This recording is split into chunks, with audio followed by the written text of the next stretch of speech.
ಎಲ್ಲರಿಗೂ ನಮಸ್ಕಾರ. ನಾನು ನಿಮ್ಮ ಗಜಾನನ್ ಕಲಗಲಿ. ಇವತ್ತಿನ ದಿನ ಎಲ್ಲ ವಿದ್ಯಾರ್ಥಿಗಳಿಗೋಸ್ಕರ ಒಂದು ಹೊಸದಾದ ಒಂದು ಟಾಪಿಕನ್ನು ಚರ್ಚೆ ಮಾಡಲಿಕ್ಕೆ ಬಂದಿದ್ದೇನೆ.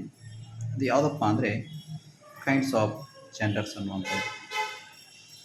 ಈ ಒಂದು ವಿಡಿಯೋ ತಮಗೆ ಇಷ್ಟವಾದಲ್ಲಿ ಸಬ್ಸ್ಕ್ರೈಬ್ ಮಾಡಿ ಮತ್ತು ಲೈಕ್ ಮಾಡಿ ಎಂದು ಹೇಳುತ್ತಾ ಇವತ್ತಿನ ಕ್ಲಾಸನ್ನು ಸ್ಟಾರ್ಟ್ ಮಾಡೋಣ. ನೋಡಿರಿ, ಕೈಂಡ್ಸ್ ಆಫ್ ಜೆಂಡರ್ಸ್ ಅಂತಂದ ಲಿಂಗದ ಪ್ರಕಾರಗಳು. ಲಿಂಗಗಳು, ಜೆಂಡರ್ಸ್ ಅಂದರೆ ಇಲ್ಲಿ ಲಿಂಗಗಳು ಅಂತ ಕರಿತೀವಿ ನಾವು. ಅದರಲ್ಲಿ 4 ರೀತಿಯಾದ there are 4 types of genders ಅಂತ ಕರಿತೀವಿ ನಾವು. 4 ರೀತಿಯಾದಂತಹ ಜೆಂಡರ್ಸ್ಗಳು, ಲಿಂಗಗಳನ್ನು ಇಲ್ಲಿ ನೋಡ್ತೀವಿ. ಒಂದನೇದು ಮಸ್ಕ್ಯುಲೈನ್ ಜೆಂಡರ್ ಅಂದರೆ ಪುಲ್ಲಿಂಗ ಅಂತ ಕರಿತೀವಿ. ಎರಡನೇದು ಫೆಮಿನೈನ್ ಜೆಂಡರ್, ಸ್ತ್ರೀಲಿಂಗ ಅಂತ ಕರಿತೀವಿ. ಮೂರನೇದು ನ್ಯೂಟರ್ ಜೆಂಡರ್, ನಪುಂಸಕಲಿಂಗ ಅಂತ ಕರಿತೀವಿ. ನಾಲ್ಕನೇದು ಕಾಮನ್ ಜೆಂಡರ್ ಅಂದರೆ ಸಾಮಾನ್ಯ ಲಿಂಗ ಅಂತ ಕರಿತೀವಿ. ಈ ರೀತಿ 4 ರೀತಿಯಾದಂತಹ ಜೆಂಡರ್ಸ್ಗಳನ್ನು ನಾವಿಲ್ಲಿ ನೋಡ್ತೀವಿ.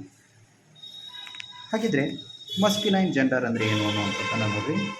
ಮಸ್ಕ್ಯುಲೈನ್ ಜೆಂಡರ್ ಒಂದನೇದು noun which denotes a male person or an animal is known as masculine gender ಅಂತ ಕರಿತೀವಿ.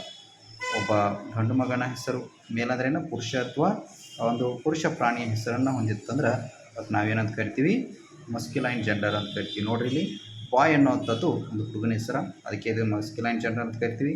ಅಂಕಲ್ ಅನ್ನುವಂಥದ್ದು ಒಬ್ಬರ ವ್ಯಕ್ತಿ ಹೆಸರು, ಪುರುಷರ ಹೆಸರು, ಅದಕ್ಕೆ ಇದನ್ನು ಮಸ್ಕ್ಯುಲೈನ್ ಜೆಂಡರ್. ನೋಡ್ರಿ, ಕಿಂಗ ಪುರುಷರಿಗೆ ಯಾವತ್ತು ಕಿಂಗ್ ಅಂತ ಕರಿತೀವಿ ನಾವು. ಅದೇ ರೀತಿ ಟೈಗರ್ ಅಂತ ನೋಡ್ರಿ, ಟೈಗರ್ ಕೂಡ ಏನಿಲ್ಲಿ ಗಂಡು ಹುಡುಗಿ ಏನಂತ ಕರಿತೀವಿ ನಾವು, ಟೈಗರ್ ಅಂತ ಕರಿತೀವಿ. ಬುಲ್ ಆಗಿರ್ಬೋದು, ಹಾಕ್ಸ್, ಇವೆಲ್ಲ ಏನಪ್ಪ ಅಂದ್ರೆ ಮಸ್ಕ್ಯುಲೈನ್ ಜೆಂಡರ್ಗೆ ಒಂದು ಉದಾಹರಣೆಗಳಾಗಿವೆ. ಅದೇ ರೀತಿಯಾಗಿ ನೋಡಿ, ಎರಡನೇದಾಗಿ ಫೆಮಿನೈನ್ ಜೆಂಡರ್ ಅಂತ ಕರಿತೀವಿ. ಫೆಮಿನೈನ್ ಜೆಂಡರ್ ಅಂದರೆ ಏನಂತಂದ್ರೆ ನಾವು ನಿಮ್ಗೆ ಸ್ತ್ರೀಲಿಂಗ ಅಂತ ಕರಿತೀವಿ. ಅಲ್ಲಿ ನೋಡಿ, ಸ್ತ್ರೀಲಿಂಗ ಅಂದರೆ ಏನು, ಫೆಮಿನೈನ್ ಜೆಂಡರ್ ಏನು, what is feminine gender? A noun which denotes a female person or an animal is known as feminine gender ಅಂತ ಕರಿತೀವಿ. ಇಲ್ಲಿ ಹೆಣ್ಣು ಮಗ ಅಥವಾ ಹೆಣ್ಣು ಪ್ರಾಣಿಗಳ ಹೆಸರನ್ನು ಹೊಂದಿತ್ತಂದ್ರೆ ಅದಕ್ಕೆ ನಾವೇನಂತ ಕರಿತೀವಿ, ಫೆಮಿನೈನ್ ಜೆಂಡರ್ ಅಂತ ಕರಿತೀವಿ. ಹಾಗಿದ್ರೆ ಅಲ್ಲಿ ನೋಡ್ರಿ, ಗರ್ಲ್ ಅನ್ನುವಂಥದ್ದು ಒಂದು ಹುಡುಗಿ ಹೆಸರು, ಇದು ಫೆಮಿನೈನ್ ಜೆಂಡರ್ಗೆ ಉದಾಹರಣೆ ಆಕತಿ. ಆಂಟಿ, ಕ್ವೀನ್ ಆಗಿರ್ಬೋದು, ಟೈಗ್ರೆಸ್ ಆಗಿರ್ಬೋದು, ಕವ್ ಆಗಿರ್ಬೋದು. ನೋಡಿ, ಎಲ್ಲ ಹೆಣ್ಣು ಪ್ರಾಣಿಗಳು ಮತ್ತು ಹೆಣ್ಣು ಮಕ್ಕಳ ಹೆಸರನ್ನು ಹೊಂದಿರುವಂಥದ್ದನ್ನು ನಾವೇನಂತ ಕರಿತೀವಿ, ಫೆಮಿನೈನ್ ಜೆಂಡರ್ ಅಂತಂದು ಕರಿತೀವಿ. ಮೂರನೇದಾಗಿ ನ್ಯೂಟರ್ ಜೆಂಡರ್ ಅನ್ನುವಂಥದ್ದನ್ನು ನೋಡ್ತೀವಿ. ನ್ಯೂಟರ್ ಜೆಂಡರ್ ಅಂದರೆ ನಪುಂಸಕಲಿಂಗ. ಹಂಗಾರೆ ನ್ಯೂಟರ್ ಜೆಂಡರ್ ಅಂದರೆ ಏನು? A noun which denotes neither male nor female person or an animal is known as neuter gender ಅಂತ ಕರಿತೀವಿ. ಈ ಕಡೆ ಪುರುಷನೂ ಅಲ್ಲ, ಈ ಕಡೆ ಮಹಿಳೆಯೂ ಅಲ್ಲ, ಅದು ನಿರ್ಜೀವ ವಸ್ತುವನ್ನು ಹೊಂದಿತ್ತಂದ್ರೆ, ಅದೇ ಪುರುಷನೂ ಅಲ್ಲ ಮಹಿಳೆಯೂ ಅಲ್ಲ, ಅಥವಾ ನಿರ್ಜೀವ ವಸ್ತು ಇತ್ತಂದ್ರೆ ಅದಕ್ಕೆ ನಾವೇನಂತ ಕರಿತೀವಿ, ನ್ಯೂಟರ್ ಜೆಂಡರ್ ಅಂತಂದು ಕರಿತೀವಿ. ಇಲ್ಲಿ ನೋಡಿರಿ, ಬುಕ್ಗೆ ಯಾವುದೇ ರೀತಿಯಾದಂಥ ಜೀವ ಇಲ್ಲ, ಅದಕ್ಕೆ ಅದು ನಿರ್ಜೀವ ವಸ್ತುವಿನಲ್ಲಿ ಬರುವಂಥದ್ದು. ಹೀಗಾಗಿ ನಾವು ಅದನ್ನು ನ್ಯೂಟರ್ ಜೆಂಡರ್ಗೆ ಒಂದು ಉದಾಹರಣೆಯಾಗಿ ತೊಗೋತೀವಿ. ಆಮೇಲೆ ಗ್ಲಾಸ್, ಇದು ಕೂಡ ನ್ಯೂಟರ್ ಜೆಂಡರಲ್ಲಿ ಬರುವಂಥದ್ದು. ಆಮೇಲೆ pen, chair, bus, pencil, lamp, table, camera, ಇವೆಲ್ಲವೂ ಏನಪ್ಪ ಅಂದ್ರೆ ನಿರ್ಜೀವ ವಸ್ತು ಆಗಿರೋದ್ರಿಂದ ಇವುಗಳನ್ನ ನಾವೇನಂತ ಕರಿತೀವಿ, ನ್ಯೂಟರ್ ಜೆಂಡರ್ ಅಂತಂದು ಕರಿತೀವಿ. ಅದೇ ರೀತಿಯಾಗಿ ನೋಡಿರಿ, ಕಾಮನ್ ಜೆಂಡರ್, ನಾಲ್ಕನೇದು ಯಾವುದು, common gender.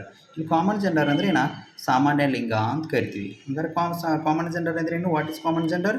A noun which denotes both male and female person or an animal is known as common gender ಅಂತ ಕರಿತೀವಿ. ಅಂದರೆ ಇಲ್ಲಿ ಮೇಲ್ ಅಂದರೆ ಪುರುಷರ ಹೆಸರಾಗಿರ್ಬೋದು ಅಥವಾ ಮಹಿಳೆಯರ ಹೆಸರಾಗಿರ್ಬೋದು, ಅವರಿಗೆ ಆ ಹೆಸರಿನ ಬದಲಾಗಿ ಕರೆಯುವಂಥ ಹೆಸರನ್ನು ನಾವೇನಂತ ಕರಿತೀವಿ, ಕಾಮನ್ ಜೆಂಡರ್. ಈಗ ನೋಡಿರಿ, ನಾವು ಕಳ್ತನ ಮಾಡ್ತಾ ಇದ್ದಂದ್ರೆ ಎಕ್ಸಾಂಪಲ್ ಯಾವ ರೀತಿ ನೋಡಿರಿ, ಕಳ್ತನ ಮಾಡ್ತಾ ಇದ್ದಂದ್ರೆ ಅವ್ನು ಏನಂತ ಕರಿತೀವಿ, ಹೆಸರು ಉಂಟು ಅದರಲ್ಲ, ತೀಪ್, ಕಳ್ಳ ಅಂತ ಕರಿತೀವಿ. ನೋಡಿ, ನಮ್ಮ ಜೊತೆ ದೋಸ್ತ್ ಇತ್ತಂದ್ರೆ ಅವ್ನು ಹೆಸರೇ ದೋಸ್ತ್ ಬಾರ್ಲೆ ಅಂತೀವಿ, ಅಂದ್ರೆ ಫ್ರೆಂಡ್ ಆಗಿರ್ಬೋದು. ನಮ್ಮ ಒಬ್ಬ ಶತ್ರು ಅದಾರನಂದ್ರೆ ಅವ್ರಿಗೆ ಹೆಸರು ಉಂಟು ಅದ್ರ ನಮ್ಮ ಶತ್ರುಲೇ ಅವನು ಅಂತ ಹೇಳ್ತೀವಿ, ಎನಿಮಿ. ಅಲ್ಲಿ ಏನಾರು ಅವ್ರಿಗೇನೋ ಆರ್ಟಿಸ್ಟ್ ಅಂತ ಕರಿತೀವಿ. ಕವನಗಳನ್ನು ಬರೆಯೋರ್ಗೆ ಏನಂತ ಕರಿತೀವಿ, ಪೊಯೆಟೆಸ್ಸು. ಸೊ ಈ ರೀತಿ ಅವರ ಒಂದು ಹೆಸರಿನ ಬದಲಾಗಿ ಅವರು ಮಾಡುವಂತಹ ವೃತ್ತಿ ಆಗಿರ್ಬೋದು, ಅವರು ಮಾಡುವಂತಹ ಕೆಲಸ ಆಗಿರ್ಬೋದು, ಇವುಗಳಿಗೆ ನಾವು ಕಾಮನ್ ಜೆಂಡರ್ ಅಂತಂದು ಕರಿತೀವಿ. ಹಂಗಾರೆ ಹೆಚ್ಚಿನ ಒಂದು ಎಕ್ಸಾಂಪಲ್ಗಳನ್ನು ಇಲ್ಲಿ ನೋಡೋಣ. ಇಲ್ಲಿ ನೋಡಿರಿ ಮಸ್ಕ್ಯುಲೈನನ್ನು ನಿಮ್ಗೆ ಯಾವ ರೀತಿ ಕ್ವಶನ್ ಕೇಳ್ತಾನಂದ್ರೆ other gender of the word poet ಅಂತ ಕೇಳ್ತಾನೆ. Other gender of the word poet ಅಂತ ಕೇಳಿದಾಗ ನಾವು ಪೋಯೆಟೆಸ್ ಅಂತ ಹಾಕಬೇಕು. ಈ ರೀತಿಯಾದಂಥ ಕ್ವಶನ್ಗಳನ್ನ ಕೇಳ್ತಾನೆ.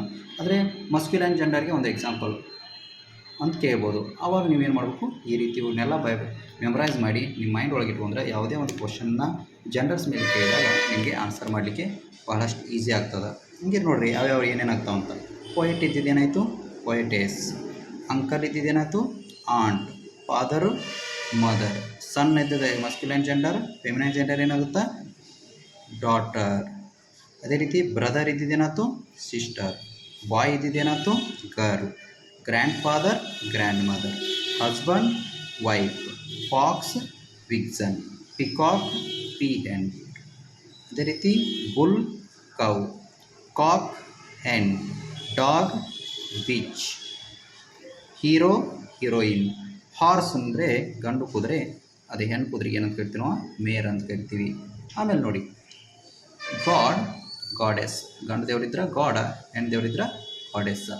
ಜೆಂಟಲ್ ಮ್ಯಾನ್, ಹುಡುಗ, ಲೇಡಿ. ನೋಡಿ ಎಂಪರರ್, ಯಾರು ಹೇಳ್ರಿ, ಎಂಪರರ್ ಅಂದ್ರೆ ಏನ, ರಾಜ ಅಥವಾ ಅರಸ ಅಂತ ಕರಿತೀವಿ. ಎಂಪ್ರೆಸ್ ಅಂದ್ರೆ ರಾಣಿ ಅಂತ ಕರಿತೀವಿ. ಆ್ಯಕ್ಟರ್, ಆ್ಯಕ್ಟರ್ ಅಂದರೆ ಆ್ಯಕ್ಟಿಂಗ್ ಮಾಡೋವಂಥವ್ರಿಗೆ ನಾವು ಆ್ಯಕ್ಟರ್ ಅಂತ ಕರೆದ್ರೆ, ಆ್ಯಕ್ಟಿಂಗ್ ಮಾಡುವಂಥ ಹುಡುಗಿಗೆ ಏನಂತ ಕರಿತೀವಿ ನಾವು, ಆ್ಯಕ್ಟ್ರೆಸ್ ಅಂತ ಕರಿತೀವಿ. ಆಥರ್, ಬರಹಗಾರ, ಆಥ್ರೆಸ್, ಬರಹಗಾರ್ತಿ. ಡಕ್ ಅಂದರೆ ಬಾತುಕೋಳಿ, ಹೆಣ್ಣು ಬಾತುಕೋಳಿ ಏನಂತ ಕರಿತೀವಿ ನಾವು, ಡಚಸ್ ಅಂತ ಕರಿತೀವಿ. ಕಂಡಕ್ಟರ್, ಯಾರ ಇಲ್ಲಿ ಟಿಕೆಟನ್ನು ಕೊಡಾತಿರ್ತಲ್ಲ, ಗಂಡು ಮಕ್ಕಳು ಕೊಡಾತಿದ್ರು ಅಂದ್ರೆ ಕಂಡಕ್ಟರ. ಕಂಡಕ್ಟರೆಸ್, ಹೆಣ್ಮಕ್ಳು ಕೊಡಾತಿದ್ರೆ ಕಂಡಕ್ಟರೆಸ್. ಡ್ರೋನ್ ಅಂದ್ರೆ ಇಲ್ಲಿ ಗಂಡು ಜೇನು, ಬಿ ಅಂದ್ರೆ ಹೆಣ್ಣು ಜೇನು. Daddy, mummy. ಇದಂತೂ ಗೊತ್ತೈತೆ ನಿಮಗೆಲ್ಲ. ಜೆಂಡರ್, ಗೂಸ್ ಅಂತ ಕತಿ. Air, erase. ಲಯನ, ಲಯನೆಸ್. ನೆಪಿವ್, ನೀಸಗತ. ಲಾರ್ಡ್ ಇದ್ದಿದ್ದ ಲೇಡಿ, ಗಂಡು ದೇವರಿದ್ರ ಲಾರ್ಡ, ಹೆಣ್ಣು ದೇವರಿದ್ರ ಲೇಡಿ. ಮ್ಯಾನ್ ಅನ್ನುವಂಥದ್ದು ಪುರುಷ, ಮಹಿಳೆಗೆ ಏನಂತ ಕರಿತೀವಿ ನಾವು, ಮ್ಯಾನ್ ಅಂತ ಹೇಳ್ತೀವಿ. ಈ ರೀತಿಯಾದಂತಹ ಎಲ್ಲ ಒಂದು ಎಕ್ಸಾಂಪಲ್ಗಳನ್ನು ನಿಮ್ಮ ಒಂದು ಪರೀಕ್ಷೆಯಲ್ಲಿ ಕೇಳ್ತಾರೆ. ಈ ಒಂದು ಎಲ್ಲ ಒಂದು ಉದಾಹರಣೆಗಳನ್ನು ನೀವು ಮೆಮರೈಸ್ ಮಾಡಿದ್ದಾದ್ರೆ ಈ ಮೊರಾರ್ಜಿ ವಿದ್ಯಾರ್ಥಿಗಳಿಗೂ ಒಂದು ಅಂಕ ದೊರೆಯುತ್ತದೆ. ಅದೇ ರೀತಿ 8th 9th 10th ಯಾರಾದರೂ ಸ್ಟಡಿ ಮಾಡ್ತಾಯಿದ್ರೆ ಅವ್ರಿಗೂ ಕೂಡ ಇದೇನೋ ಕತಿ ಬಹಳಷ್ಟು ಅನುಕೂಲ ಆಗ್ತೈತೆ ಅನ್ನುವಂಥಲ್ಲಿ ಈ ರೀತಿಯಾದಂಥ ಒಂದು ಜೆಂಡರ್ಸನ್ನು ನಾವೊಂದು ಈ ಒಂದು ಭಾಗದಲ್ಲಿ ಚರ್ಚಿಸಿದ್ದೇವೆ. ನಿಮಗೆ ಈ ಒಂದು ವಿಡಿಯೋ ಇಷ್ಟ ಆದಲ್ಲಿ ಒಂದು ಲೈಕ್ ಮಾಡಿ ಮತ್ತು ಕಮೆಂಟ್ ಮಾಡಿ ಅಂತ ಹೇಳುತ್ತಾ ಈ ಒಂದು ಟಾಪಿಕನ್ನು ಇಲ್ಲಿಗೆ ಮುಗಿಸ್ತಾ ಇದ್ದೀನಿ. ಎಲ್ಲರಿಗೂ ಧನ್ಯವಾದಗಳು.